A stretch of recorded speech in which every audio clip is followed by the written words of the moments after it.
একটা মেয়ে যদি চায় যে আমি আমার ইজ্জত ধরে রাখবো, কোনো ছেলের ক্ষমতা নাই সেই ইজ্জত নষ্ট করে। এটাই সত্য কথা। আমার স্ত্রী এই কথাটা খুব জোরালোভাবে আমাকে বলে, আমি যখন রাস্তায় হাঁটবো, আমি যদি চাই তাহলে কোনো ছেলে আমার কাছে ঘেঁষতে পারবে না, আমি সুযোগ দিলে তখন ঘেঁষতে পারবে। একটা মেয়ে যদি চায় যে একটা ছেলে আমার সাথে ইটিশ পিটিশ করুক, সে ছেলে করবেই করবে। একটা মেয়ে যদি চায় যে একটা ছেলে আমার পর্যন্ত আসতে পারবে না, আমি আমার ব্যক্তিত্ব গায়রত বজায় রাখবো, আমি ডিস্টেন্স মেনটেন করবো, আমি কোনো সুযোগ দিব না, ছেলে সুযোগ পাবে না কখনো। এত সহজ না।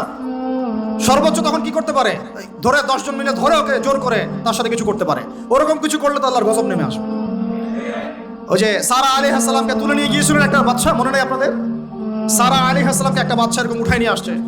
আর সারা আলাইহিস সালাম সবচেয়ে সুন্দরী মেয়েদের একজন ছিলেন পৃথিবীর ইতিহাসে, ইব্রাহিম আলাইহিস সালামের স্ত্রী।